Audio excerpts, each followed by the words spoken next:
Ashley is the Chief Human Resource Officer at Hallstar. Welcome, Ashley.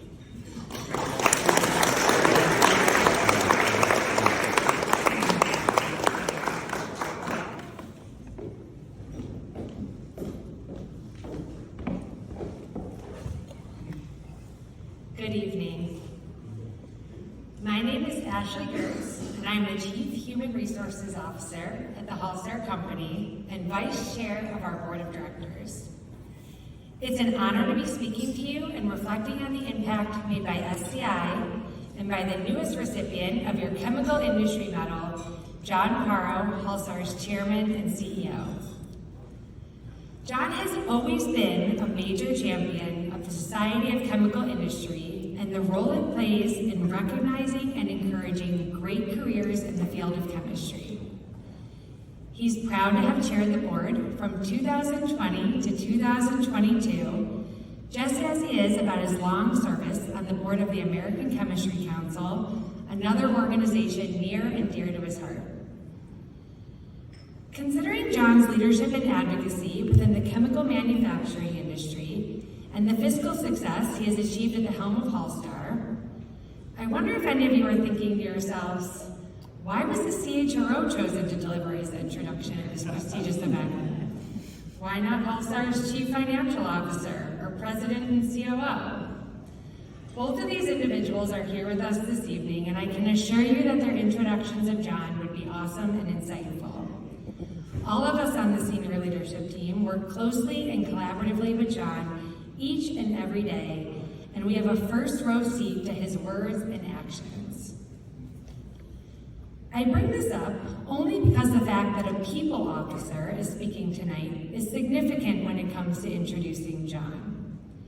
In fact, any of the leaders in the audience, which also includes our board of directors, our general counsel, and our VP of corporate development, would undoubtedly focus their remarks on John's commitment to developing and celebrating people, and how that commitment is not just a consequence of his naturally outgoing personality, but actually key to his success.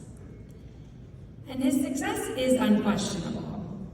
John started his career at FMC Corporation, and given his track record there, FMC was probably unhappy to see him leave and moved to the newly established Hallstar Company in Chicago in 1986. But for those of us who understand John's entrepreneurial spirit and long-term investment approach, that move makes a lot of sense. Since 2006, when John became CEO, Hallstar has achieved truly global growth. Our roots are North American, and we are still headquartered in Chicago, but we now have teams and facilities in 4 different continents. We entered the beauty and personal care space in 2000, an entirely new space for us. And it's actually now the largest part of our business, although our industrial solutions business is not far behind. So we've diversified both our product portfolio and our cultural point of view. Even in his earliest days in leadership, John championed world-class financial practices that integrated our IT and accounting. It is his uncompromised approach to an ethical, transparent operation and solid banking relationships that allows Hallstar to achieve a one-day close every single month. And although there's no denying that these accomplishments are objectively impressive, John's most meaningful impact has always been on the people around him.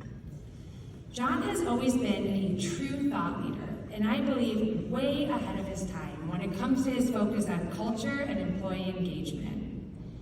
He is committed to servant leadership, both in his own actions and in the leaders he develops at Hallstar. He really wants employees to build the company with him and to benefit from the hard work they put into making the company the very best it can be.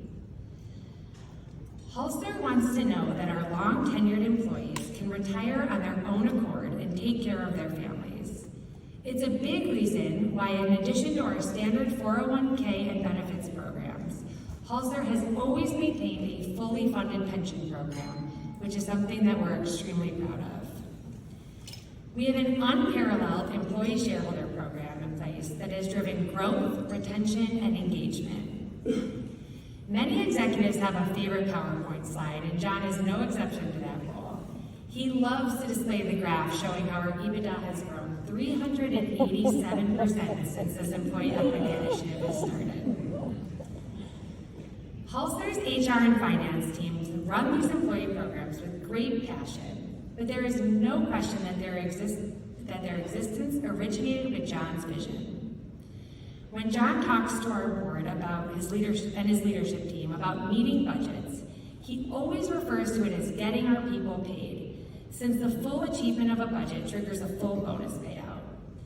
And while he always sets ambitious targets for Halstar to punch above our weight, the growth imperative is for John very pointedly about enabling development opportunities for our people. John is invested in every single Halstar employee and knows each of them by name. From the plant floors to the warehouse to the R&D labs, he knows the tax guy and the customer service reps and the IT support team. When we're recruiting, this is something that my HR team speaks about all the time because it really is unique. John's approach to personal and professional relationships is summed up in his favorite Maya Angelou quote, which many of us who work with him have heard him say many times. People will forget what you said, people will forget what you did, but people will never forget the way that you made them feel. And people at Halstar feel like John cares about their well-being and growth for the simple reason that he genuinely does care. No one needs to tell John to act interested because he just is interested.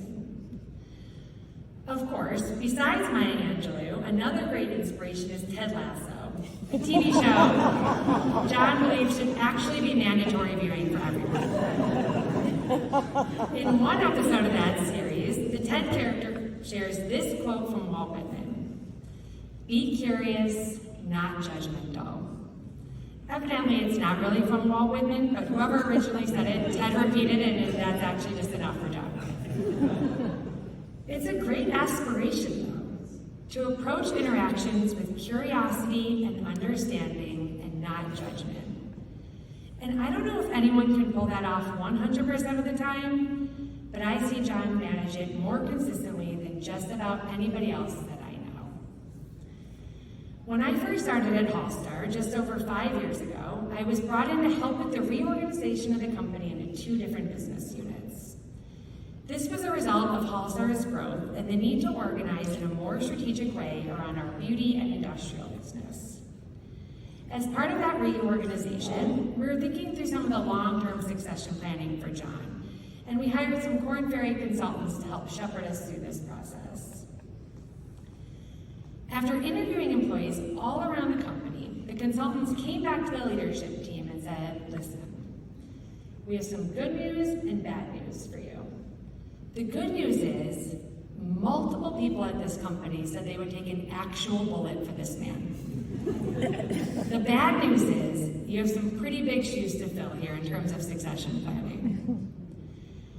I don't believe that John or anyone at Halstar wants to create a cult of personality, but stories like this abound from teammates around the world. John leads from a place of genuine humility and values.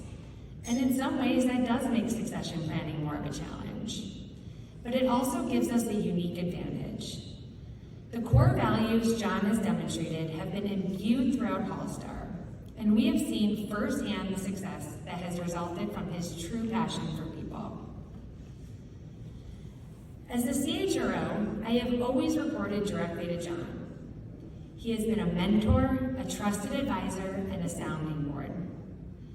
I've also had the privilege of knowing him since the day I was born, because in addition to being our company chairman and CEO, he also happens to be my father. All the beautiful things his teammates say about him resonate with me so deeply because I've grown up with a dad who was a true role model. And I can personally attest to the fact that he is just as kind, smart, and thoughtful in all of his interactions outside of work as he is at the office. I could not be prouder to be up here introducing him not only as his CHRO, but also as his daughter. and I'd like to take the opportunity to thank SCI America for having the wisdom to select this year's honoree. In my opinion, my dad is the true embodiment of passion for chemistry and the difference it makes in the world. He's always looked at the world with great curiosity and thought about how our industry can be a force for good. I've heard him speak about how chemical innovation can help solve the world's problems, drive sustainability, and make this world a safer place. So on behalf of my teammates, as well as my family, I'm very pleased to introduce my father, John Paro, the 2024 recipient of the SCI Medal.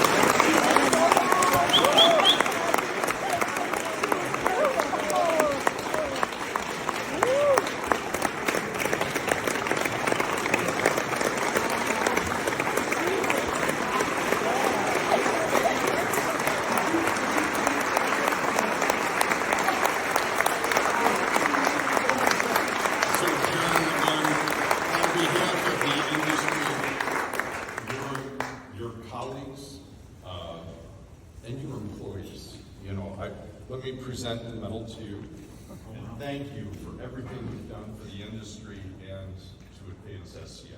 Thank you. Thank you.